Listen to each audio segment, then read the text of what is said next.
So I don't even know what or how to label this. I guess this is an appreciation. This is not a real review of I Heart Huckabees, which, being brutally honest, is in many ways a very bad film.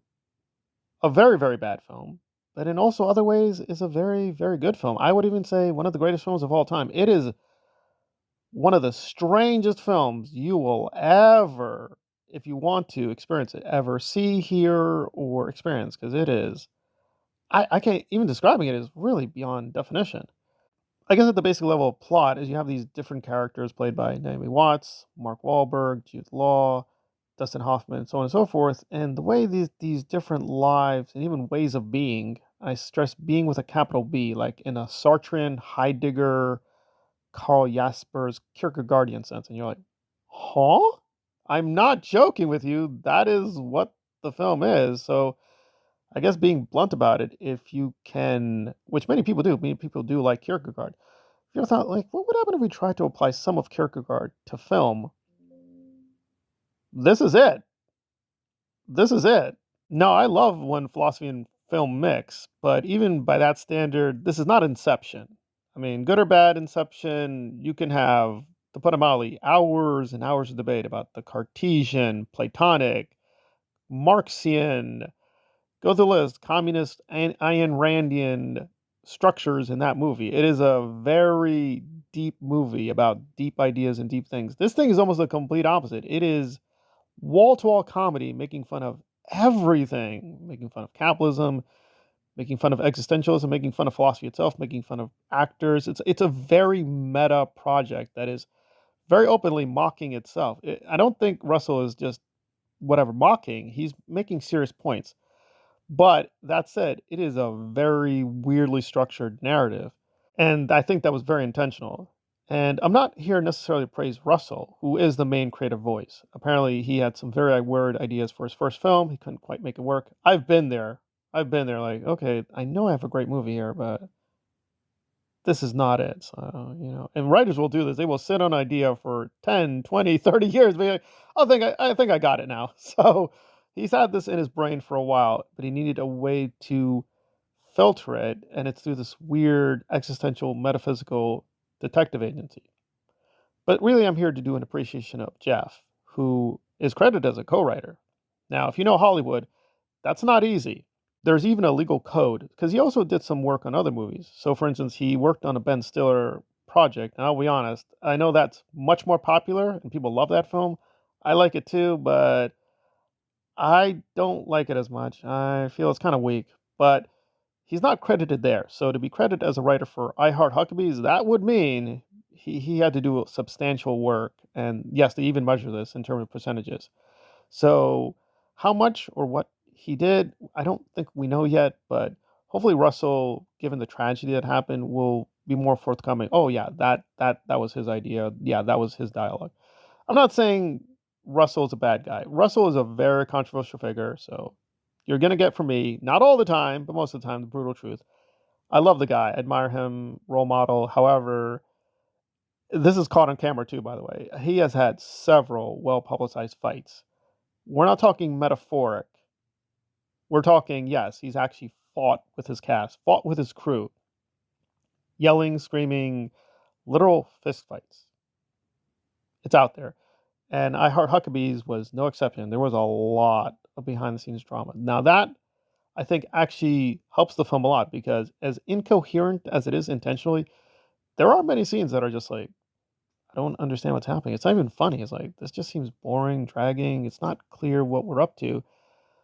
So, yeah, there was a lot of troubles behind the scenes of just making the film. And even the people who were the targets of his rage, like Lily says, listen, it was a tough film. There was like a lot of pressure to do the film.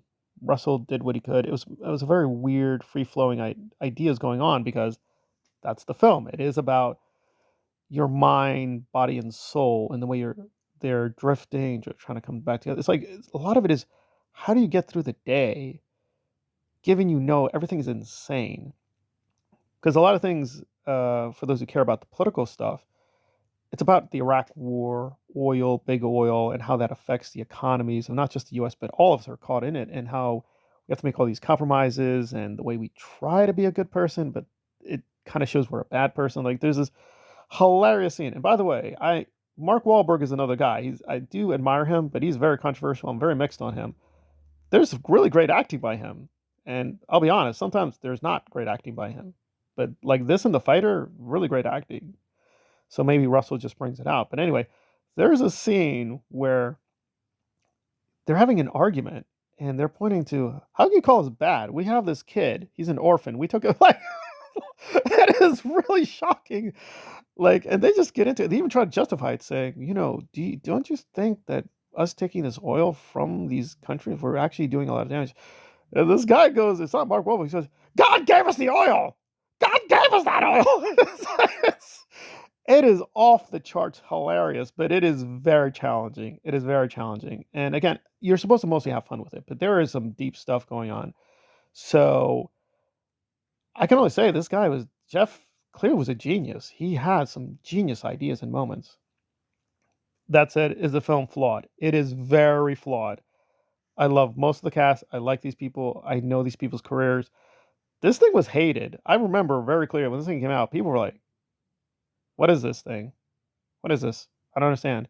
Even people who were sympathetic were like, this thing's garbage. This thing's trash. He's lost it. He's gone insane. Yeah, it's a very ambitious film. It doesn't always work.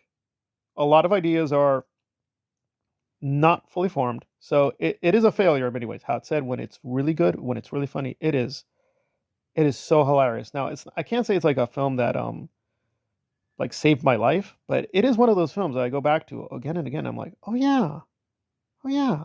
And it's like, and as a writer, definitely it is something to study. So if you want to be serious about being a writer in Hollywood or even a novelist, yeah, see this movie. It is so full of life and tragedy and humor, and it is like when people argue, well, is film really a work of art? Like, can it really be?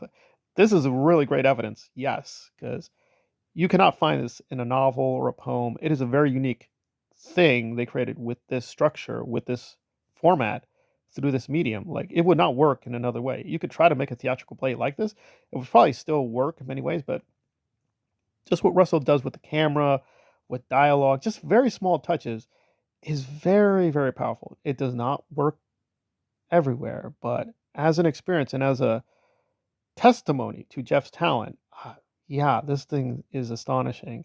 Now, Jeff has done things more that are all his, like his movies. I will try to go through these, but I have to say, like, I don't think he's ever going to top what he did with I Heart Huckabees. I think this is one of the best things I've ever seen, but it is very weird and peculiar. So I will forewarn people, if you're curious after listening to this is not for everyone. So if you watch the film and are like, I thought it was garbage, I hated it, that's fine. That's fine. It's a very polarizing film. It is not for everyone. I don't agree with most of the film. I'm like, okay, I don't think that worked at all. But as an ambitious experiment, I mean, you think Christopher Nolan is experimental? He's nothing. Like, this thing is so off the wall, and the acting in certain moments is like Oscar worthy. It is an incredible experience. So don't deny yourself. And it is very sad that Jeff has passed, because if he could write this, then yeah, he was clearly capable of doing really great work in film and elsewhere. So it's one of those things when an artist passes, who is a real artist, you are going to think, well, yeah, we can't experience what they would have made in the future, but they gave us something, and this is out there. It's out there, but it is something. So if you are curious, like, who is this person? What happened? I would say I Heart Huckabees is a very great. It's partial, but it's a very good sample of his, frankly, genius. Because this is a very talented person. So it's very sad he's no longer with us, but he did leave us with some great things. And it is mainly a comedy, but it is also very sad. So it's not just an uplifting experience. So be forewarned, it's not just happy, happy, joy, joy. You may feel kind of depressed after watching it. Certainly I am sometimes, but it's like, that's great. I mean, the point is you feel something, and it will. It may make you more angry or like, oh God, this was a waste of time, but it will force you to feel something. And that is very impressive for any film to do, in my humble opinion.